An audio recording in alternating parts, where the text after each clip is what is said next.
Most people are getting too much omega-6 and not enough omega-3, and that affects children during pregnancy, and that affects the mothers during pregnancy because the brain has a lot of omega-3s in it. The kid will take them out of mother's brain if the mother doesn't have enough in her diet. They've shown that the oldest kids have the highest IQ. Each child gets less omega-3s than the previous child, so IQ goes down with birth order if you do the statistics. Udo has spent over 4 decades researching the impact of fats on human health, leading to his best-selling book, Fats That Heal, Fats That Kill, and his newest book titled Your Body Needs an Oil Change. The only oil that is commonly available that is not treated with chemicals and bleached and then heated to frying temperature is true extra virgin olive oil. But there's a problem with that one too, because what happened was... Hi, my name is Chris Burris. I'm a longevity expert and the chief scientist at a lab focused on a longevity molecule. My primary focus is to help people live longer and better lives with science. Make sure to subscribe and share so you and your friends can live longer and better, so you and your friends can live beyond the norms. Hi, and welcome to the next episode of the Live Beyond the Norms Health and Longevity podcast. Our next guest is probably the only guest who once started a nude beach, but that is not why you want to listen to this entire interview. Udo Erasmus has written and co-authored 6 books on the subject of fats and oils. In fact, Udo is a globally recognized expert in fats, oils, and human nutrition, and has appeared on stage with luminaries like Tony Robbins and Deepak Chopra. Udo has a background in biochemistry, genetics, and nutrition and psychology. I can just add, I think I saw it but didn't include it yet. Udo has spent over 4 decades researching the impact of fats on human health, leading to his best-selling book, Fats That Heal, Fats That Kill, and his newest book that I'm about 3/4 of the way through, titled Your Body Needs an Oil Change. As the co-founder of Udo's Choice, a company focused on oils created for health, he has influenced countless individuals seeking optimal health and longevity. Today, we'll explore the biggest myths about fats, the right fat diet, and why most of us are consuming oils the wrong way. Let's dive into the world of good fats. Udo, thank you so much for joining us today. All right, thanks. It's going to be fun. Yes, so, and we touched on this a little bit kind of before we hopped on here. Before we jump into your area of expertise, I want to go further back, much farther back. What was it like growing up as little Udo? Where did you grow up? What were your parents like? If there was some event or someone you could pinpoint as the reason you would ultimately become an author and a champion and creator of healthy oils, what or who would that be? Yeah, well, I was born in 1942, so I'm an old guy, 82. I'm 82. I was born in Poland when it was part of Germany. My parents were from Latvia and Estonia, and it was a mess. And when I was 2.5 years old, we were fleeing out of Poland on horse-drawn hay wagons down dirt roads with no military presence. The communists were chasing us in tanks and trucks, and if they'd have caught us, I'd be living in Siberia right now. And the Allies, which we like to think of as the good guys, right? They were using us as target practice, shooting at us from planes. And it was all just women and children, you know. And so when I hear about war and who's right and who's wrong in the war, I sort of have the idea that both sides are always wrong in war, right? Because war is it's like, because we could live in peace and harmony together, we could be living in love together, we could be helping each other. We're actually wired for that in our deeper sense, where we never look. And so why are we killing each other? Why are we hurting each other? We all have the same needs. We would do a lot better if we helped each other. So what happened to me is we survived that. I got left behind. I was an orphan for a while. It was winter. My mother went off the roads because it was safer in the fields than on the roads. She had 6 kids with her. She had to leave 4 of them behind. I was one of the behind. I ended up in an orphanage. Eventually we got reunited. Then we lived in Germany after the war. I was 6 years old, and I remember adults arguing, and they were always just like so intense. And a little kid, I'm already like really shy and, don't feel safe and don't know what I can trust. And they're going at each other like they're going to kill each other. And this thought occurred to me, man, there must be a way that people can live in harmony. And this little cocky voice said, and I'm going to find out how. That's been my driver all my life, coming out of that situation. So then I got into science to find out how things work. Because, when you understand how things work, that gives you a certain amount of predict and control security, right?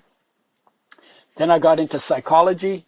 Then I got into science, so then biology, then psychology. Then I took a year of medicine. And then I went back into biochemistry and genetics because I didn't find what I was looking for. I was looking for something that I knew I would recognize when I found it, but I didn't know what it was.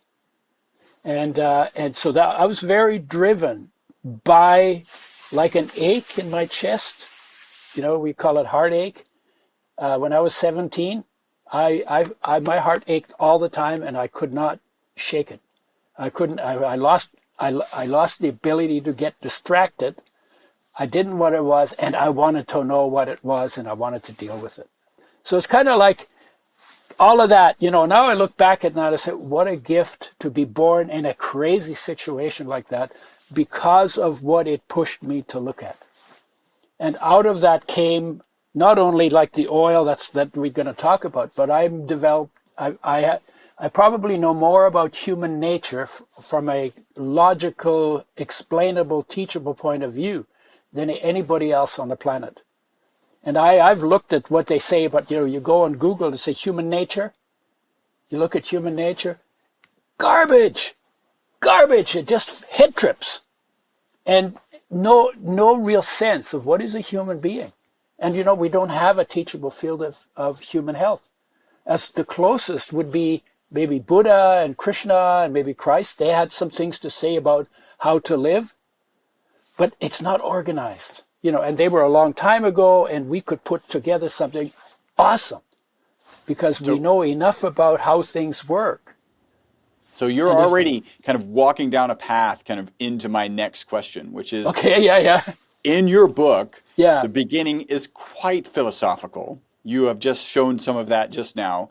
When was the first time you remember and enjoy being philosophical? Where you're like, oh my God, love philosophy and I love, right? So and I want to add a little bit more to it, because there's often times where you're having conversations with friends and you don't even realize, but I have to imagine there was a moment where you're like, wow, I really enjoy this topic and pushing the boundaries and kind of related to philosophy. Yeah, you know what? I actually didn't like philosophy. I read Socrates, Plato. I read that, and there was some interesting stuff in it, how he asks questions, and then you see he takes the questions to a point where you can't answer them in words, and then you have to drop into experience. And I found that pretty interesting, but I didn't like philosophy because most of the time the philosophers were thinking about thinking, and thinking about thinking gets really dry. And I remember a time when I got so into thinking about thinking that I wasn't feeling anything. And that was probably some of the worst time in my life.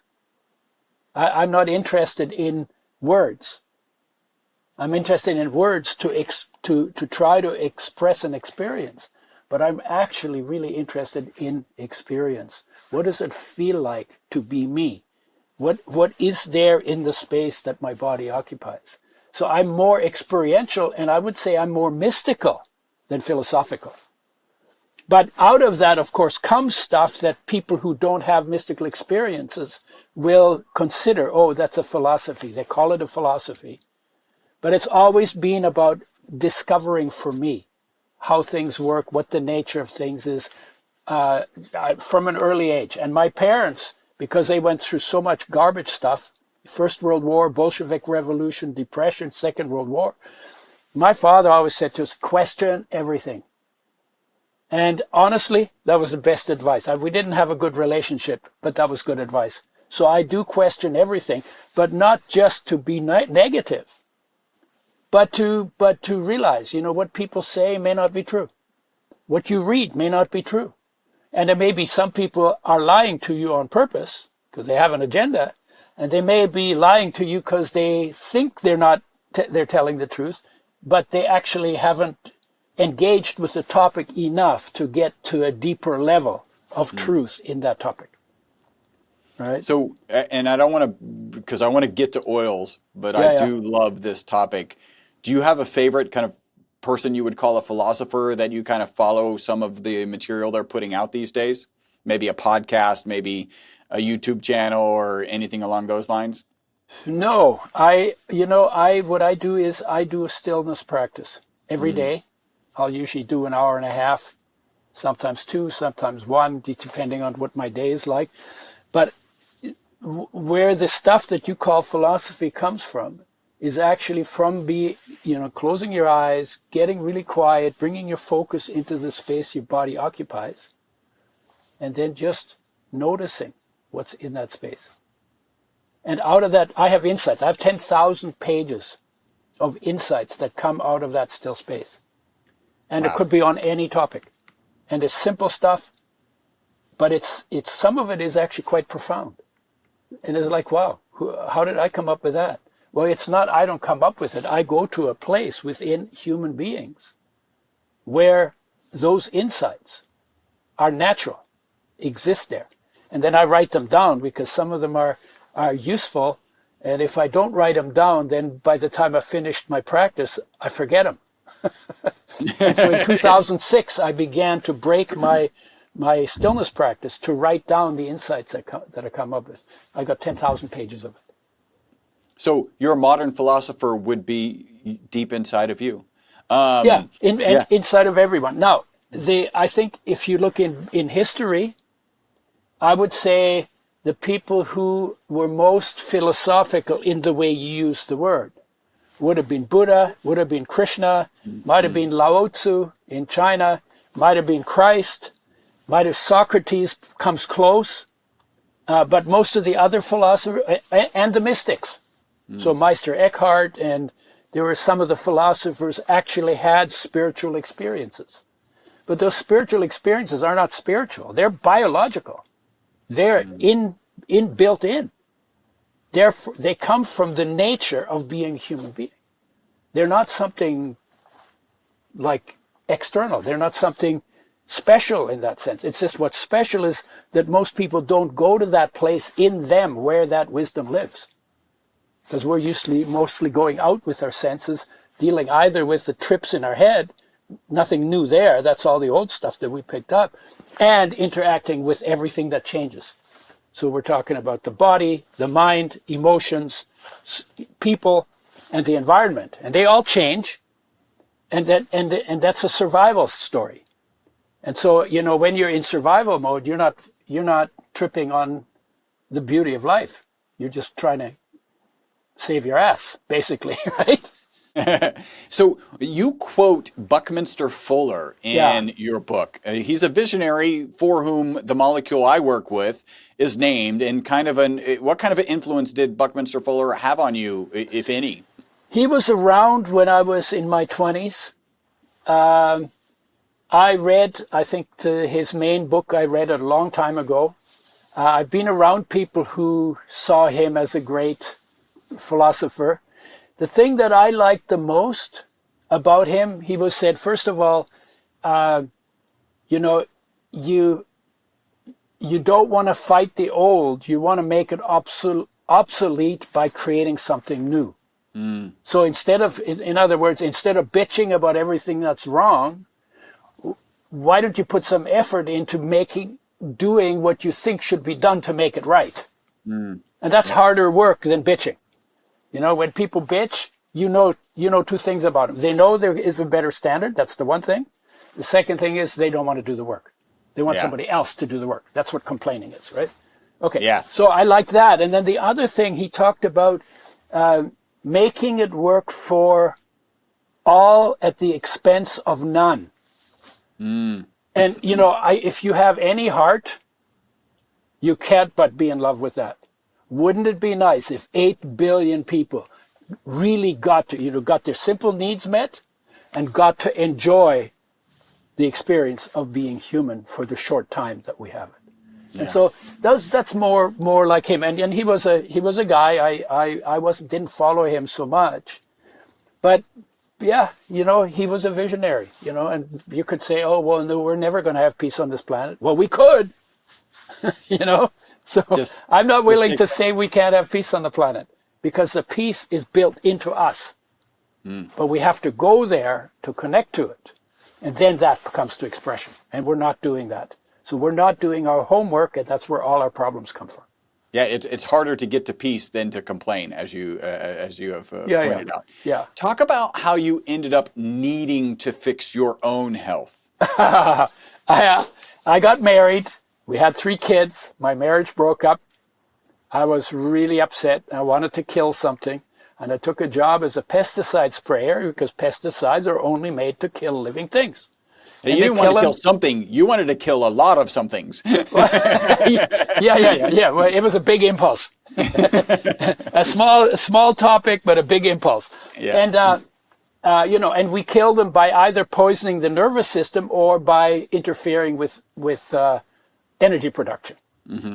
So I sprayed pesticides. I was really careless. I walked barefoot over the lawns I sprayed till the skin peeled off my feet. Then I wore rubber boots. It was a summer job. I wore a bathing suit, no shirt. The wind would drift the spray on my back. I was really careless. Somebody said to me, aren't you worried you're going to get poisoned? I said, nah, I'm immune. I think we call that testosterone poisoning. It happens to young men until they have their first self-made disaster. That comes out of arrogance, right? That was me. And then I went to a doctor and said to her, what do you got for pesticide poisoning? And she said, nothing. And I heard the penny drop at that point. I knew health is my responsibility, but I understood it when she said nothing. And I was like, okay, well, I have the background. I had background in biologic. I already talked about it, right? I had background in biological science, genetics. I decided, okay, body's made out of food. It's actually made out of food, water, and air. But I was only thinking food. The body's made out of food. 98% of the body turns over every year. Ballpark. Okay? And so I said, okay, so if something goes wrong with your body and it's turning over 98%, if you raise your standard for food intake, then in 1 year you can rebuild your body to a higher standard. So in other words, when you get sick, you need to raise your standard. So I started looking at, I hadn't done nutrition specifically. I had a lot of biology, which is kind of about the molecules of nutrition, the molecules of nature, the molecules in living things. So I had a pretty good background, but not specifically tied to nutrition. So I started going into the journals, Medline, for information about nutrition and health, nutrition and disease. And there were like 16 million studies listed at that time. Now there's 36 million, I think. And I was looking at everything, because what's the body made of? And the thing that focused on is, what are the essential nutrients? Essential nutrients are nutrients that you have to live and be healthy, but you can't make them from anything else in your body. And therefore you have to bring them in from outside. So they have to come from nature. If you don't get enough of any of them, your health will deteriorate and you will get deficiency symptoms, and they will get worse with time. And if you don't get enough, long enough of any essential nutrient, you die. That's how important this stuff is. And then the third part is, if your health is going down, but you bring enough of the missing essential nutrient back into your body, usually through your mouth, right? But it could be an injection, or it could be rubbed on the skin sometimes, right? If you bring it back in adequate quantities, then all the problems that come from not getting enough are reversed. Because life knows how to build your body, provided you take the only responsibility that I have to take is here at my mouth, to make sure that all of the building blocks land in the body in optimum quantities, so life can make me an optimally built, healthy body. And 18 minerals, 13 vitamins, 9 essential amino acids from proteins, and 2 essential fatty acids from oils fit that definition. Now, the other thing that you have to do, you can't call a nutrient essential until researchers have identified at least one biochemical reaction in the body that requires that nutrient, and without which that biochemical reaction cannot take place. 42 essential nutrients fit that definition. And 2 of them come from oils. So I'm looking at all of this stuff, trying to understand how, what do I need to do? What are the building blocks I need to feed in here so that life can rebuild my body? And, I stopped spraying pesticides. That's also a really good idea, right? If you've been poisoned by them. And so I'm doing all this. And then I was reading all that, and I got stuck in oils. And for a very specific reason. I read a study that says omega-6 is an essential nutrient by the definition I just gave you. And the very next study I read says omega-6 causes cancer and kills you. And I'm going, huh? My head exploded. It's like, wait, I have to eat it so it can kill me? It's essential so it can kill me? No, I must be missing something. There must be something else that I'm not getting, because this doesn't make sense. No, it doesn't compute at all. So what is it? So there must be something behind it that I haven't seen yet. And that forced me to look deeper and forced me to look at how oils are made. And when they're made, the industry is not interested in health as much as it is in shelf life. So, for instance, if you have an oils by nature, omega-3 and omega-6, are damaged. They're the most sensitive of our essential nutrients. And they're damaged by light, by oxygen, and by high temperature. So they need care. Well, the industry doesn't want to give it the care, but they want the shelf life, because then they can make it where I live, or where you live. Where was it you live? In Houston. Oh, in Houston, yes. So they can make it in Houston. They can sell it in Vancouver, where I am. They can sell it in Johannesburg. They can sell it in Tokyo.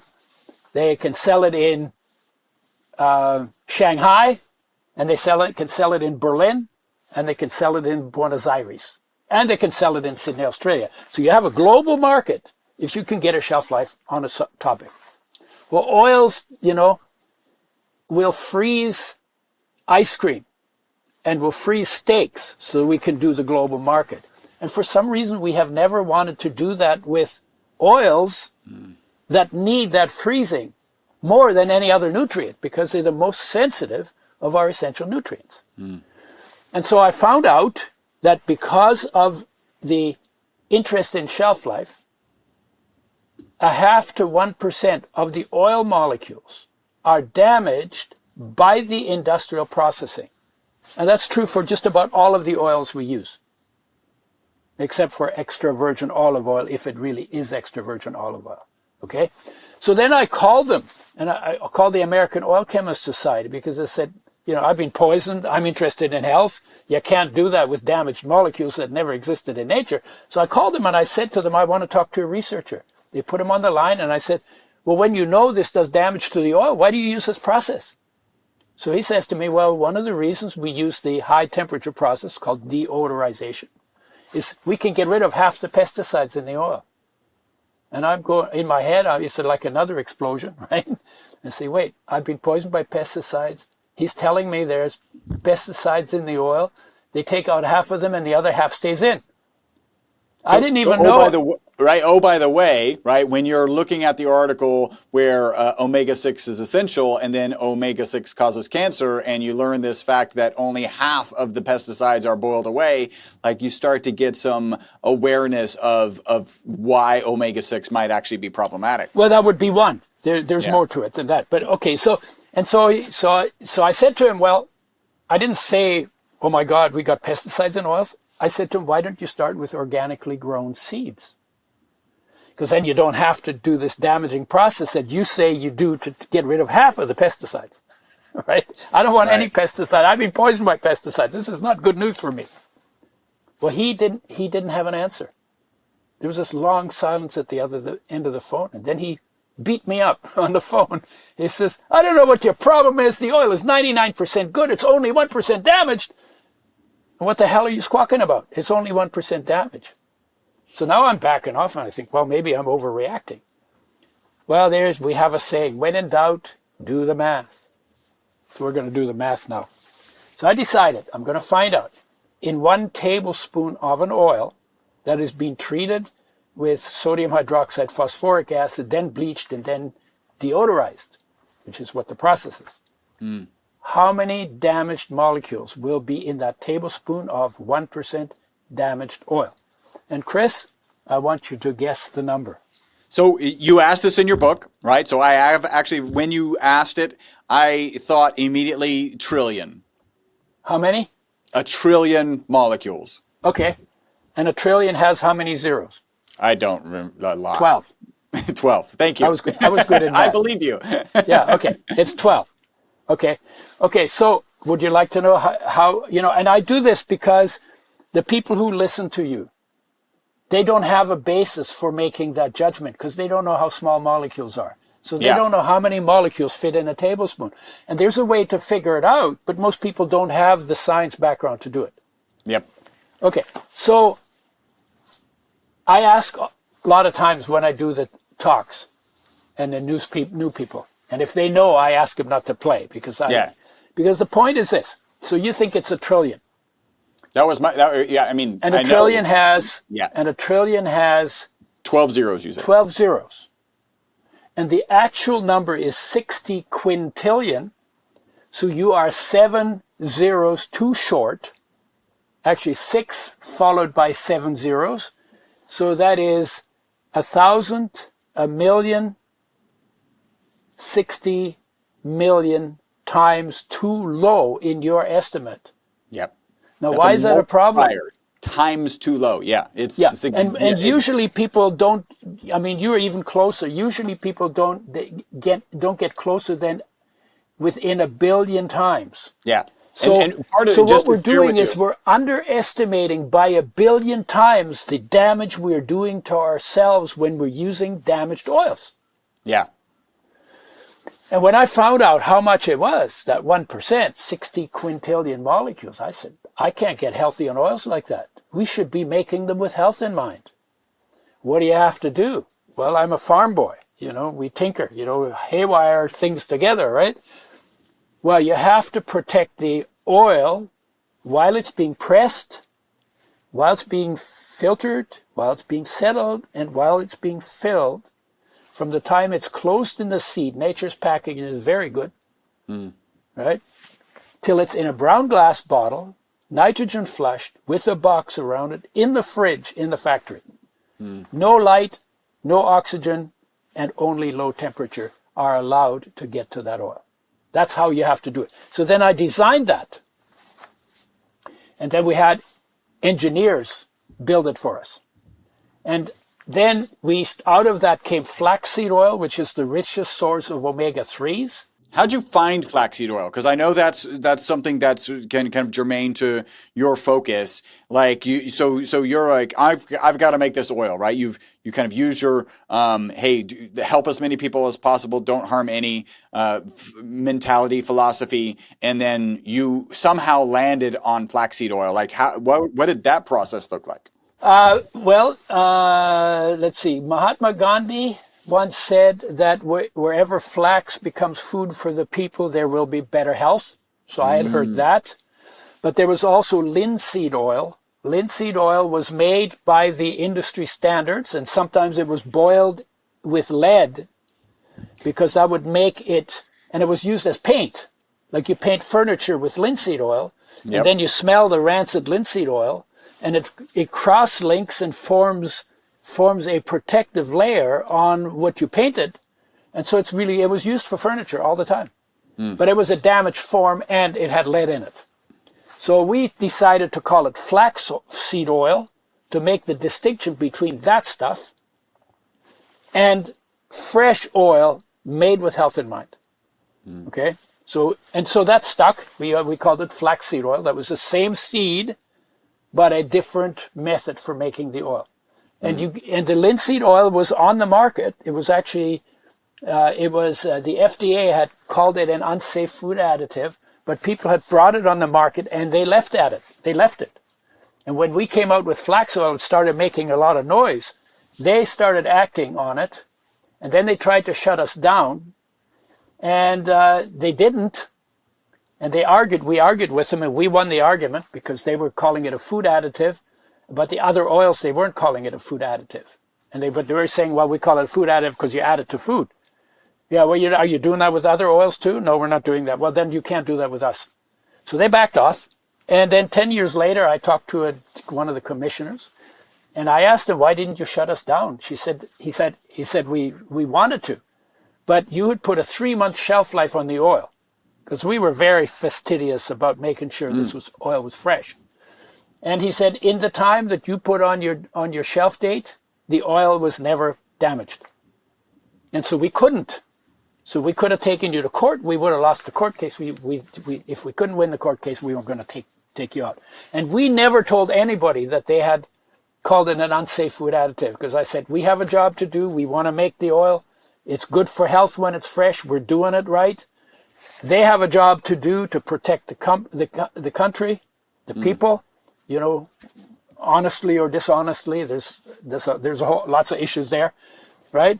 And let them do their job. Now, we're not going to interfere with their job, but we're not doing their job for them. Because what used to happen is they put out something, and then somebody would hear it who was in the natural foods trade. That's where we were active. And then they would tell their friends, and their friends would call their friends, and in 3 days, the health food trade had done the FDA's job for them. And we said, we're not doing that. We know this oil is good. We know that it can be super good for health.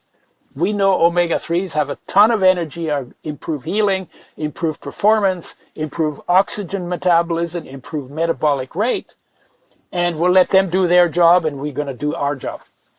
And you could say we won. That's very cool. Yeah, very focused. We were very focused. And the idea was, because omega-3s are too low in 99% of the population, and omega-6s have like double, tripled, quadrupled, maybe even 10 times. So we brought down our intake of omega-3 to 1/6 of what people got in 1850, but we double, triple, 10 times our omega-6s. And that creates a problem because omega-3 and 6 use the same mechanisms in the body, like the enzyme systems, to get converted into a whole bunch of important regulatory hormone-like essential fatty acid derivatives. And if the ratio goes off, then the one that's too high crowds out the one that's too low, and in both directions. But in our case, the omega-3s we have, which are too low already, get crowded out even more because we have increased our omega-6s so much. So you have to deal with two things. One is the damage done. The second one, actually three. One is the damage done to the oils by the industry. The second is the lack of omega-3s in the diet. And the third one is the ratio between omega-3 and omega-6 needs to be right to get both of them able to do their job in the body, because they have some opposing effects and they keep each other in balance. So those three things. I would say that there's one more, right? Which maybe you kind of, the way you think you exclude, but that is like going organic and getting rid of pesticides. Oh, sure. Right? Yeah. Well, yeah. And we also went, okay. Well, and we also went in glass because oils swell plastic and plastic leaches into oils, and that doesn't belong in the body. And then the other one you have to address, we use those oils for frying. And when you fry oils, they will fry your health. And when you fry foods, those foods will fry your health. And so we say, you got a frying pan at home? Sure, everybody has one. Go get it, turn it upside down, hit yourself upside of the head with your frying pan, throw that stupid thing out, because that is the dumbest thing we have ever done in our food supply from the perspective of health. What temperatures does it start to affect the oils? Like what elevated temperatures? There are two answers to that. If there's no oxygen and light there, damage is done by heat only when you hit about 320 degrees Fahrenheit, and then goes up exponentially with temperature. If there is oxygen and light present, then every 10 degrees Celsius or 18 degrees Fahrenheit, you go up in temperature, you double, triple, or quadruple the damaging reactions of light and oxygen. Okay? Okay. So if you've excluded light and oxygen, then you can go up to like 160 degrees Celsius or 320 degrees Fahrenheit, before the heat itself does damage, independent of light and oxygen. You talked about the 60 quintillion molecules in 1 tablespoon of oil. Yeah. And that was kind of doing the Avogadro's number calculation based off of the scientists saying, 1% is problematic. Yeah, it's based on molecular weight, and the molecular weight in grams has 6.023 times 10 to the 23rd molecules in it, and then you work it back for how much is, so that's like more or less like 100 grams, 600 grams, somewhere between 600 and 1,000 grams.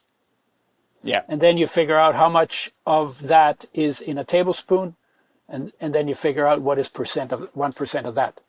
Yeah. So that 1%, in his case, I have to imagine that some of that 1% was actually pesticides, right? Because he kind of admitted they boiled off half the pesticide. So some of it is the pesticides, and then some of it is malformed oil molecules. Is that correct?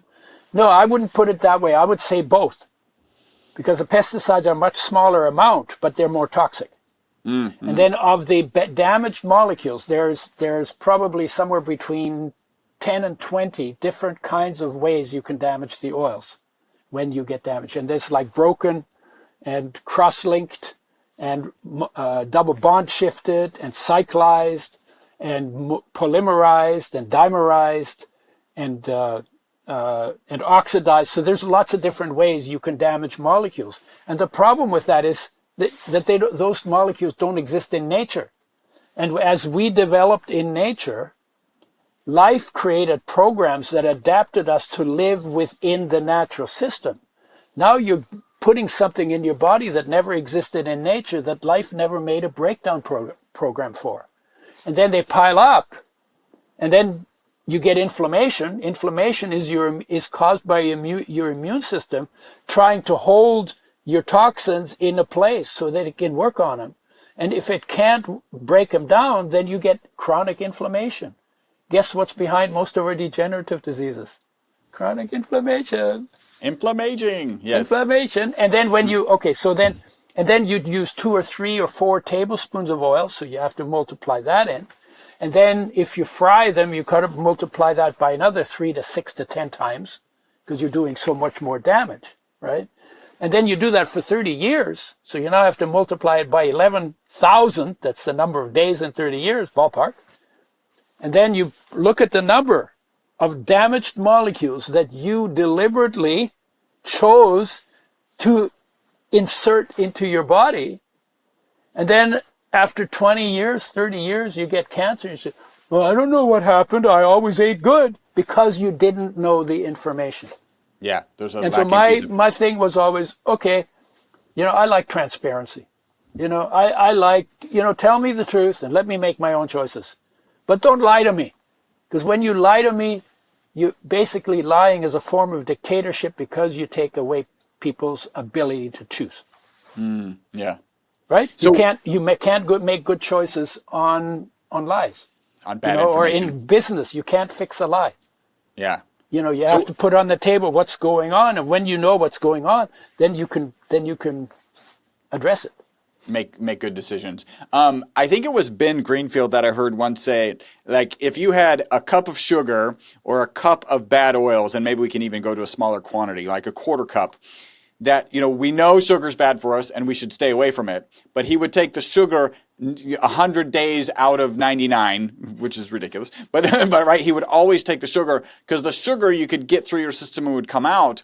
The challenge with the oils is our cell walls are made up of oil and of lipids. And so you may retain, like you're saying, our body replenishes itself 98% in a year, so you may retain that for most of the year. What are your thoughts on that kind of concept? Well, I've done podcasts with Ben?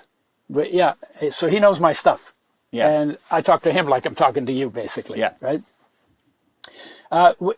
Usually sugar is the one that people say is the worst thing for you. Damaged oils are worse for you than sugar.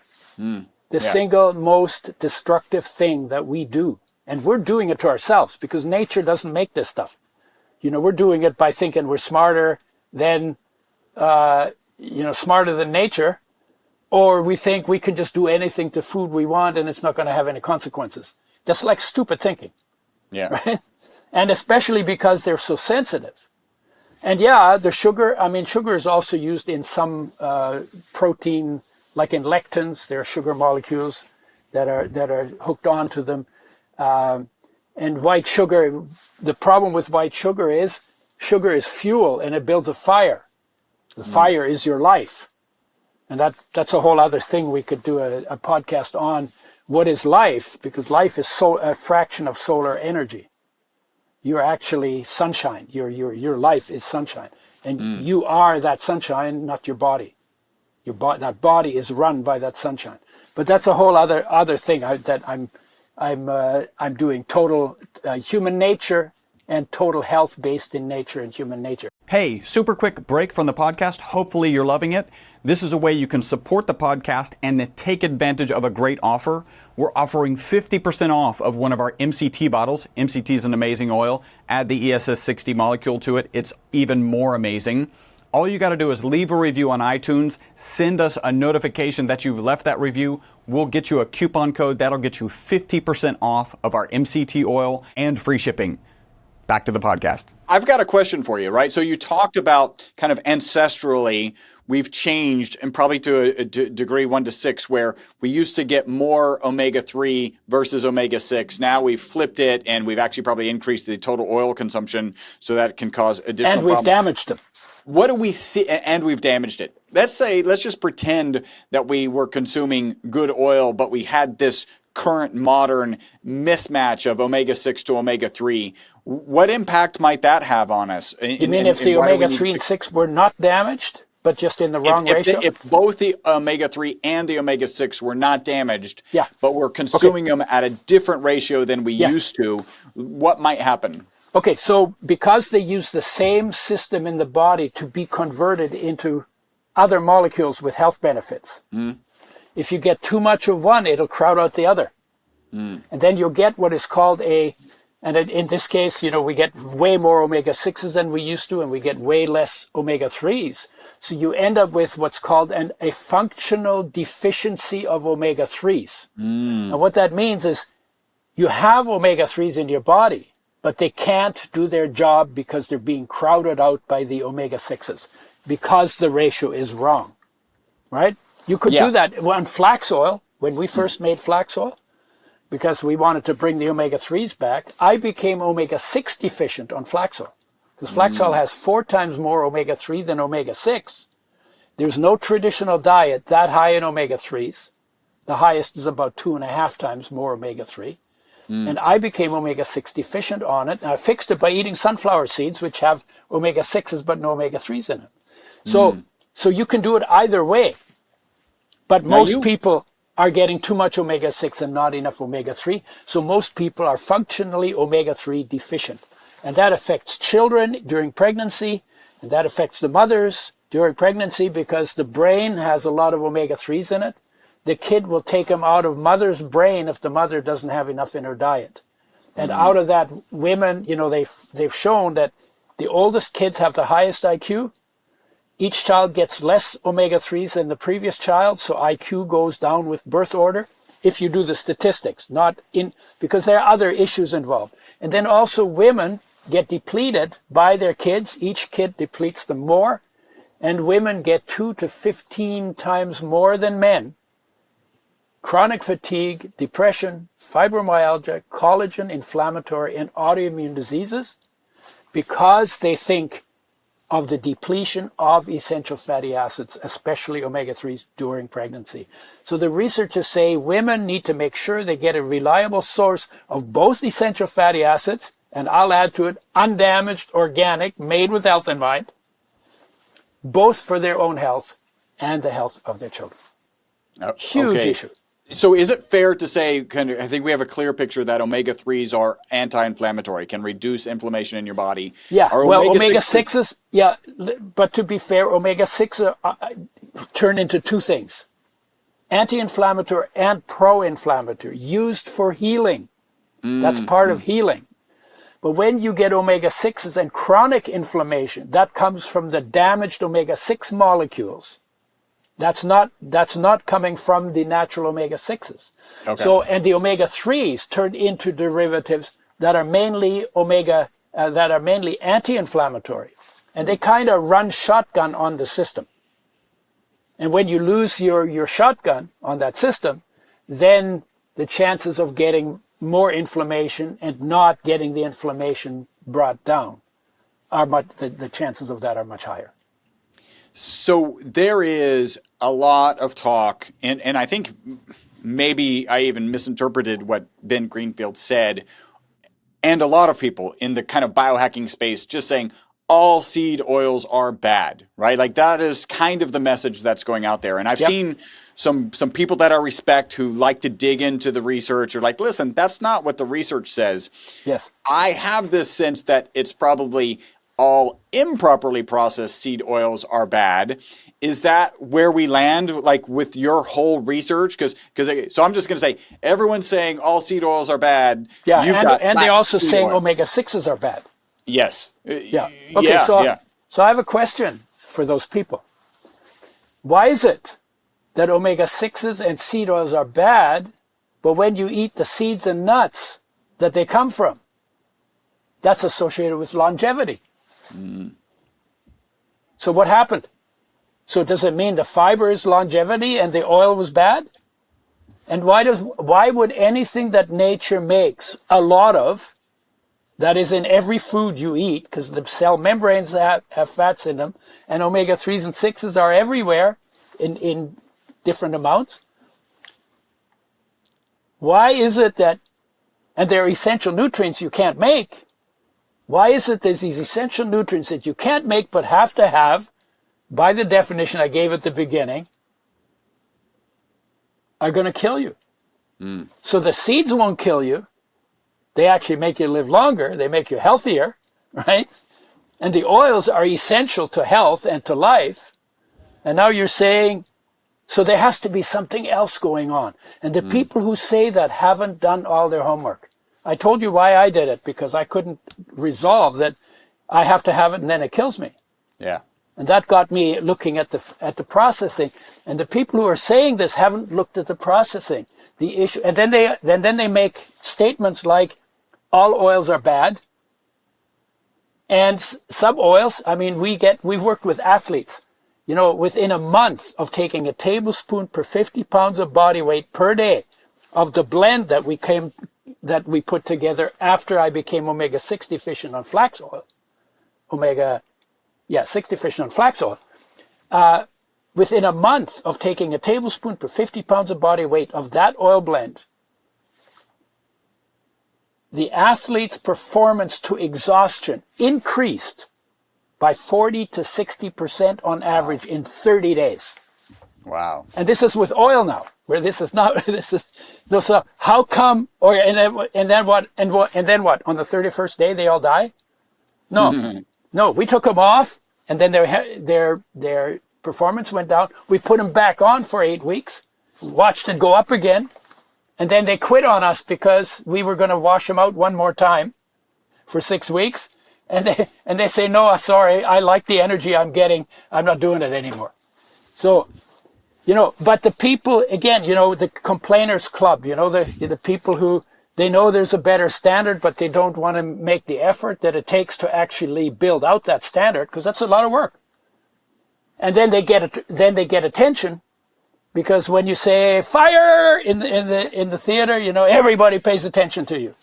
Yeah. And some of these guys, that's how they do their marketing. They're always putting something down, and then in behind it, they sell some other garbage, right? Or they're doing it to get attention because, you know, it's like we're wired for, if there's a problem, we get attracted to it because it's about survival.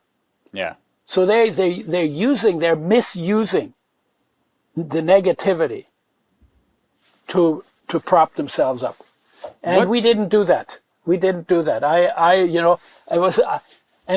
guess, you know, I would have probably done that all my life too, because I'm a very good complainer, and I was really good at it. And I could look at anything in the world in 5 minutes. I could tell you everything that was wrong with it. And then one time my sister took me aside, and she said to me, she said, Udo, we agree with all the things you complain about, but the problem with you is you just complain about it. You don't do anything to make it better. Oh my God, that put me on my butt. And that's why, so my sister is really the power fire behind the throne here, right? Yeah. Because she put me in my place, and it was like, yeah, that's really true. I just complain about stuff.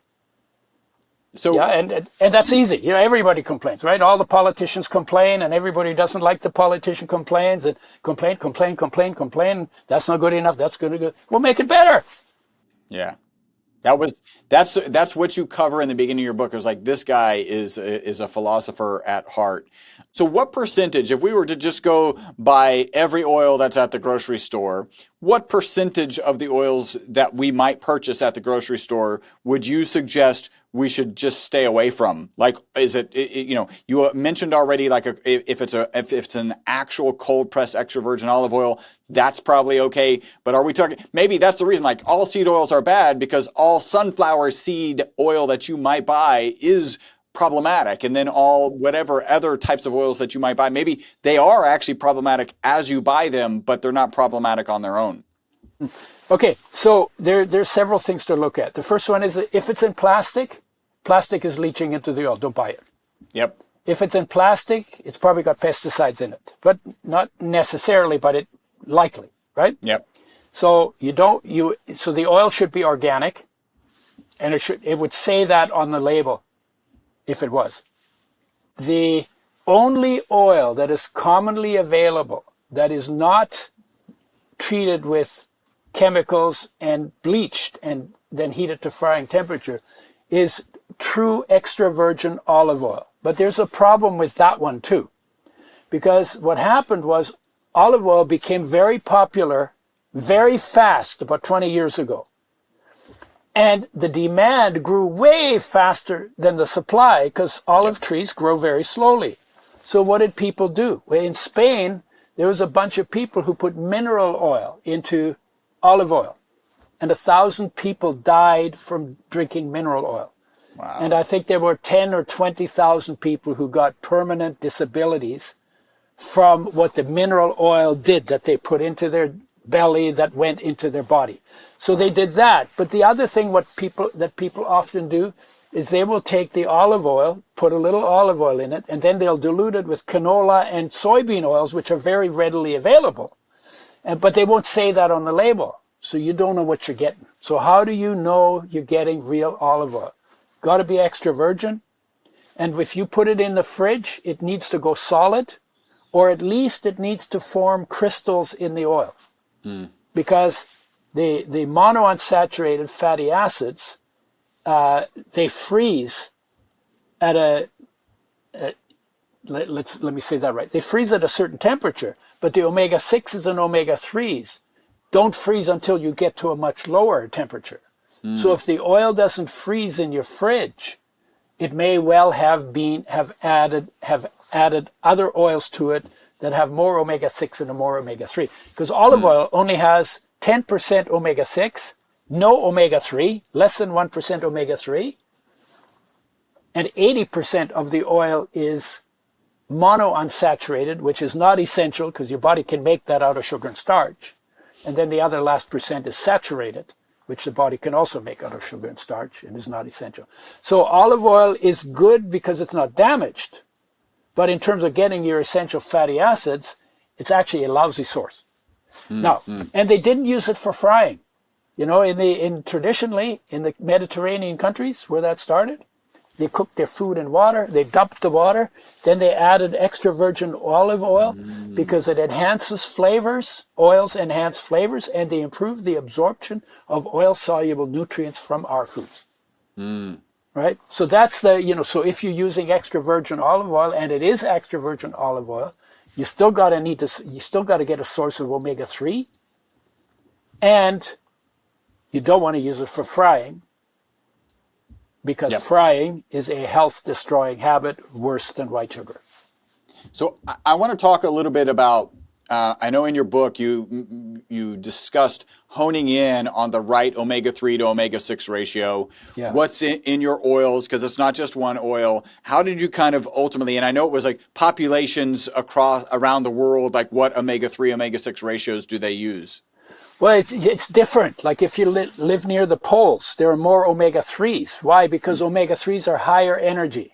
So like the northern fish, for instance, have omega-3 derivatives, EPA and DHA. You get them in fish oils, right? Why do they need EPA and DHA oil up there? Because the water is bloody cold, right? And then the seal comes along. It's a warm-blooded animal, so it doesn't freeze in the cold water. And so it can swoosh around and eat all the fish. How do the fish get away? The way the fish get away is they have omega-3s, derivatives in them, that are even 5 times more sensitive than the plant omega-3 is. And that gives them high energy to be able to get away in cold water. Okay, so near the poles, you get more omega-3s, and then omega-3 levels go down as you head towards the tropics, to the equator, right? And you go from more omega-3 to more omega-6 to more omega-9, which is the monounsaturated, to more saturated at the poles. And the omega-3s are warming oils. They're actually called warming oils because they increase thermogenesis and they increase heat production. And the saturated fats at the tropics are cooling oils because they actually slow down heat production, which is exactly what you want in those climates, right? So you want cooling oils where it's hot and you want warming oils where it's cold. So all of that happens, and so the ratios are different depending on what latitude you're living at. By nature, the highest diet was 2.5 times more omega-3 than omega-6. That was like Inuit diet. And what we did is we basically, I used that, and flax is 4 times more omega-3. I became omega-6 deficient, so that's too high. And so I said, okay, well, we should probably be in the neighborhood of 2.5 at the top end. So we brought it down to 2. And because we've been working with oils for 45 years, we figured out you get your best results when the ratio is twice as much omega-3 as omega-6. Now, in the labs, they say different things. They say 1-to-1 is the perfect ratio. The brain is about 1-to-1. But it's not, or they call that the historical ratio. It's not the historical ratio. The brain is, but the diet the diet in the tropics and in the polar areas, the brain is 1-to-1. But the diet's different in each one of those places. So you can't call that a historical ratio. That's just like BS. Okay? Or they call it the perfect ratio because in lab tests in cell cultures, they found out that 4 times more omega-6 than omega-3 will get you about the same amount of conversion in that system that they both use. So said that's the perfect ratio. It's not the perfect ratio. We call it the practical ratio because in practice, we get the best results in healing, in pregnancy, in athletic performance, in all of the things, all of the inflammatory issues. You get the best results when you have more omega-3 than omega-6, and that may in part be due to the fact that we get so many other omega-6s in the diet. But I'm trying to fix what's going on the ground. I'm not trying to fix what is cool in theory, right? And so we use that 2-to-1 ratio, more omega-3s. They're the hot ones. They're the one that's more missing. And so we're using a higher ratio because that balances out the fact that we've got so many omega-6s in our diet. But even if you take all of the damaged omega-6s out of your diet, that ratio will still allow both of them to do their jobs. And you will not become deficient in either one or the other if you use that ratio for the rest of your life. And that's at about a tablespoon, you said, per 50 pounds? Yeah, in winter, you need more than in summer because in winter, your body burns more of it for heat than in summer. So I use about 4 tablespoons in winter, and I use 2 or 3 in summer. And we measure it by how skin feels. If your skin is dry, you need more oil. That'll show up in the desert more than in humid climates, but in humid climates you get it, and it shows up more in winter than in summer. And why that? Because skin gets them last and loses them first. Because your inner organs require them for vital functions. So nature makes sure that your heart and your liver and your kidneys and your brain get their fill, because you can live with dry skin, but if your brain dried out, you'd be history. Yeah. And so there's a priority that nature established. So if your skin is soft, smooth, and velvety, if you're taking enough oil, or, seeds and oils from all sources combined, if your skin is soft, smooth, and velvety, you know that the rest of your body has what it needs. That's how we measure optimum. It's nice and easy to do. Excellent. Yeah. All right. This has been the fascinating conversation that I thought it was going to be as I've gone through your book. The book is Your Body Needs an Oil Change. Do I have that right? Your body needs an oil change is one, but the famous one is fats that heal, fats that kill, with no comma. Fats that heal, fats that kill. And there's a lot of information in it. Yes. I never read it for years because I wrote it, but I never read it. And about a couple months ago, I had to look at some stuff in there, and I started reading. I said, man, this guy who wrote this book, he really did a good job. That's awesome. We'll give links where people can kind of reach out to you. Yeah. Before we get to that, I have wrap-up questions for our Longevity Health podcast. Udo, do you have a target age that you want to live to? No. But I have work to do that I want to finish before I check out. So because I'll tell you why that is important. When people lose their purpose, they die very quickly. Do you know that most people whose purpose is their job and who don't have never developed other purpose, on average die within 3 years of retiring? Yeah. It's like, wow. Okay, so the issue is what'll keep you alive is that you have work to do. Yeah. If there's nothing to do, why do you need to be around? So if its purpose should be inspired. Yeah, I agree. Yeah. Something positive, something and filled with love and peace. And insist on a number, would you be able to come up with a number? I just got to jot it down for my notes here. Well, I'm 82 now. My energy is really good. Most people think I'm about 60. And but I do a lot of things. Because there are 10 parts to, and this is maybe we should do another podcast on total health based in nature and human nature. Yeah, and, let's the other one, human nature as a teachable field, right? So if you give each one of those 10 parts its due, because they all have a different nature, different function, need a different kind of attention, go off in a different way and respond to a different kind of intervention. If you give that, then you're going to end up with your optimum longevity. Yeah, how long do you think humans can live? Well, it's different for different people. And some of it depends on your DNA. For instance, there are some kids who only get 2 years because of their DNA. There's a thing called progeria. I don't know if you know about it. Progeria. These are people who are born normal, but their antioxidant system, the one that protects them from free radicals and damage done by the sparks that the fire of life throws, they usually die somewhere between the age 10 and 20. And they actually literally grow up and mature and get old, even though they tend to be very small. Wow. Right? That's in their genes.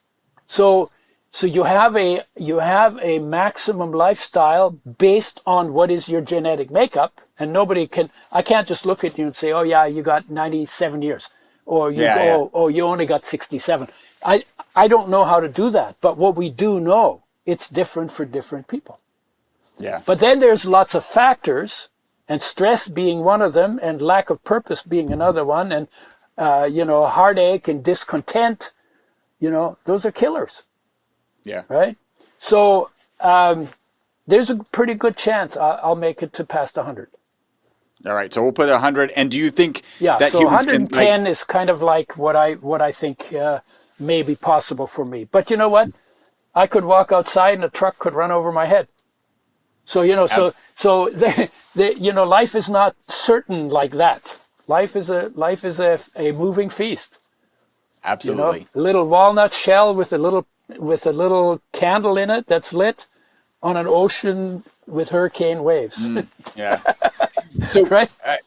what 2 to 3 protocols, habits, mindsets, let's call them shortcuts for longevity and a long health span would you share?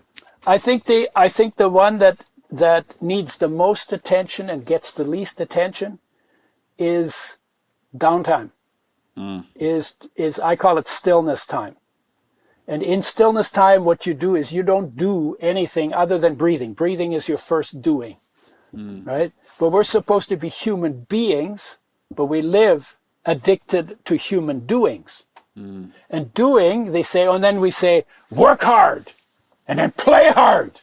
And I add to that, do nothing hard, because you need that for balance.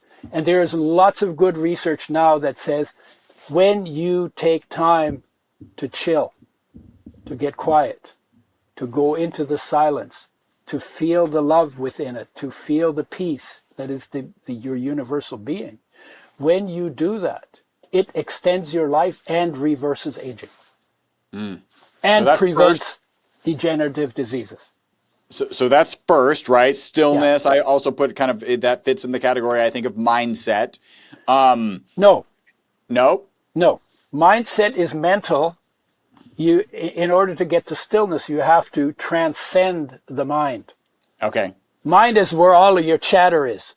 You want to step out of the chatter into the stillness. And that stillness exists within you, beyond your mind. So that's one tip. Do you have one or two more? Purpose. If there's nothing to do, you don't need a body. So you could be a disembodied spirit floating around. So I think that's very important. But it has to be heartfelt purpose. So and the heartfelt purpose, by the way, you discover that in stillness, because your purpose is already built into you, but you don't sit still long enough to notice it. So you got to do the stillness to find the purpose. Okay. So that would be number 2. And number 3, when it comes to the physical, the single most neglected issue in physical health is not lack of exercise. That's pretty neglected too, but is actually getting your fats wrong, is getting your oils wrong. That's number 1. Obviously, you got to get rid of the processed foods as much as you can. Nature's mandate for physical health in the whole world, in nature, of all the creatures that eat, fresh, whole, raw, organic, local, and for human beings, probably mostly plant-based. And we're a long ways from that. If you look at your fridge, what's in your fridge, and you look in your cupboards, white bread, white sugar, damaged oils, frying pans, that's what we're killing ourselves with prematurely. And so I think the area that is most neglected is still the area of oils. Yeah. And then, so this might just piggyback right off of it. What are 1 to 2 things people get absolutely wrong regarding longevity and a long health span? Okay, so those 3 would be things. But they also get wrong that you have to put up with negativity and negative people. One of the things I learned quite late, peace is more important than family. Now, I'm realizing now that some of the religious people have been saying that for years, right? You put God first, whatever that means. But I don't mean reading a book or memorizing a bunch of rituals.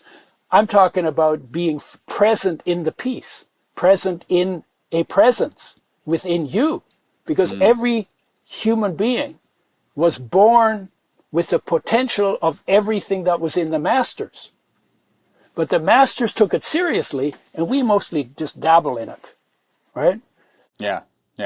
And so the idea is, so we say, okay, well, you got to do this because it's family. No, I said to my kids, because my marriage broke up and it was intense, and there's a lot of stuff there. And I said, if peace is not more important than your family is going to be a war zone. At least this family. And I've been through my war. I'm not doing it. Yeah. You don't want to hang out with me? That's okay. You want to disrespect me? I respect your right to disrespect me, but I respect myself enough to not put up with it. and I don't have to hate you. I just don't want to be around it. Don't need to be around it. Right? I think that's a really good lesson. How can people contact you? How can people contact me? Yes. That's the wrong question. How can you contact yourself? Is the really important question. That's got to be another podcast. I'm on Facebook. I'm on LinkedIn. I'm on Instagram. I have a YouTube channel. I have a website, udoerasmus.com, and I'm doing more of the stuff I'm working into about human nature and total health. But it's a work in progress. It's a mess. It's still a mess. And if you go on Google, and you punch in Udo Erasmus, I'll show up on the first page, because with a name like that, I don't have much competition. And then you can look at podcasts that I've done. So if you Udo Erasmus /podcasts, you'll find some of the podcasts I've done, some on oil, some on health, some on different things, some of them on business, different stuff that comes out of this thing that happened to me that, I look back at it now. My greatest disasters have been the points of inflection for the greatest breakthroughs. Wow. Yeah. It didn't feel good when I got poisoned, but now I look at it and see, but it changed my focus. Look at the got journey me to it sent you focus on. on something that now is being helpful to a lot of people. The war wasn't fun to be in the war, but it got me thinking very early to be what you call philosophical. Yeah. Right? What in the near future are you excited about? Well, two things. Literally two things. Total health. I call it total, global, sacred, sexy health based in nature and human nature. And to create that, because we've been on this planet for 200,000 years and we have never built a teachable field of health. We're always doing disease management. Our healthcare system is not a healthcare system. It's a disease management system misrepresented as healthcare. Yep. And everything we've built on it is always like, it's like better business to keep people sick and suppress symptoms than get them healthy, because when they get healthy, they go away and you lose your customer. But you know what? I would like to lose all my customers. I'd like everybody to be healthy so that whole system could go down. Right? And we could sing and dance in the streets just because we're healthy and happy, right? That would be my way of living on the planet. So that's the one. And the other one is, for 200,000 years, we have never, we know more about our watches than we know about ourselves. We have never built a teachable field of human nature. What is human nature? What is life? I looked at human nature on Google the other day. So much garbage, unbelievable garbage, and just head tripping. Nobody's paying attention. Now, how are you going to know human nature? Well, maybe you have to spend time with yourself. Maybe you have to sit with yourself and observe what goes on when you're not thinking and when you're not racing around doing stuff. That's why the stillness practice. That's why the masters had some insights into human natures. But we're now in a place where we know so much about, through the science and through the observations and through the recording of that we've done. We literally could teach human nature so that every one of the 8 billion people on this planet could live a life in presence of this incredible gift that we have, in the peace of it, in the unconditioned love of it, in the inspired purpose of it, and in the interactiveness from that place. And when are we going to bloody well get around to doing that? So that's the other project I have. Those are my two big deals. That is awesome. Udo, this has been such a fantastic conversation. You can find him at udoerasmus.com. That's UDOERASMOS. If I M-U-S. M-U-S, yeah, M-U-S. So UDOERASMUS.com. Of course, it'll be in the links in the show notes. Yeah. Look him up on Facebook. And I'd be happy to talk about human nature and total health on a podcast if you're up for it. Yeah, we'll figure that out. That sounds, I think that'll be amazing. Yeah. Find him on Facebook, find him on LinkedIn, find him on YouTube. There's a lot of great content out there. Get his book. I really enjoyed You Need an Oil Change. I love the whole concept and he dives into more of what we talked about today. Udo, thank you so much for joining us today. Chris, thank you. You're awesome. I hope you enjoyed this episode of the Live Beyond the Norms podcast. Make sure to subscribe and follow. Also, make sure not to be that guy, the guy sharing this podcast with people who are not interested in living beyond the norms. If you would like to learn more about the ESS60 molecule, the molecule responsible for the single longest longevity experimental result on mammals in history, a full 90% extension of life, visit myvitalc.com. That's myvitalc as in carbon.com.